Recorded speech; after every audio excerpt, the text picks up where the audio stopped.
Frank, we've just witnessed there one of the most technical fights, intense fights I think I've ever watched. I could not take my eyes off it. 36 minutes of ferocity. Well, I was a neutral in it, and I was watching the fight, and it was a close fight. It was a close fight. I thought Bivol won, but it was a close fight. But as you say, it was technical, and there were moments in it where Bivol was controlling it with his jab, and then he stopped, and then let Arthur come back into it. But having said that, cracking. I thought it was a cracking fight. Couldn't take your eyes off it. I really enjoyed it. I did. You know, just two absolute quality fighters giving their all.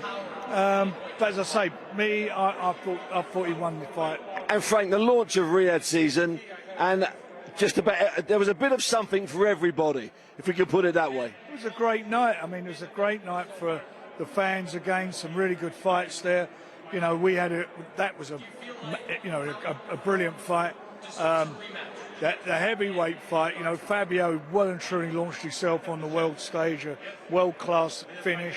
The Ben Whittaker fight I thought was quite interesting, and I think he was fortunate that he did fall out of the ring, because I generally felt that he seemed to be fading a bit to me. And Raven and Sky? And Raven, you know, she's in with somebody who's got tremendous experience, both amateur and pro, and it was a really good boxer. And it's a fight she'll learn from, and a fight she'll come back, and I'm sure she'll go on and do something, win a world title. Just 1 second. So, Frank, I've got to ask you. You ask me one more question. Yeah. Oh yeah. Before I let you go, the Chris Eubank fight. I spoke to Hamza. Funny you should mention it. What do I think of that? He done what he's supposed to do against that type of opponent, but Hamza, no wonder he don't want to fight him. You know, I thought he looked very, very average, very average. Well, we're joined now, Eddie. Just join in if you can. Eddie, we're just discussing Bivol and Beterbiev. You thought Bivol had done enough? Listen, I don't want to disrespect Arthur Beterbiev. They're two of the greatest fighters of our generation. You saw the body language. They were in the corner. They knew they'd lost the fight. 116, 112 to Arthur Beterbiev. You gave Dimitri Bivol 4 rounds. They gave Bivol.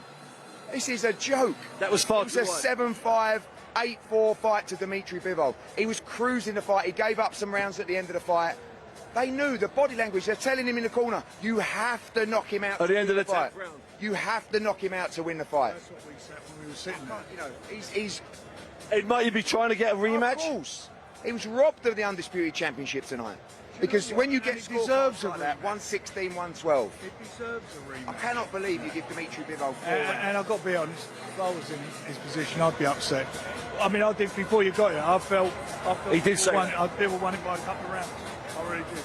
Right, can I also ask you two, whilst we're here, I mean, Ed, it's been a mixed night, just a bit of something for everybody. Skybox brilliantly to beat Raven. There was that bizarre Whittaker ending. Eubank did what he had to do. A relentless, interesting, entertaining incredible night. So many ups and downs. But I just feel like when that happens, listen, it was a close fight, it was a great fight. They all knew in the corner. They were all standing there waiting for the decision. The word got out that Beterbiev had won. They're all looking at each other. They cannot believe what they've got away with tonight.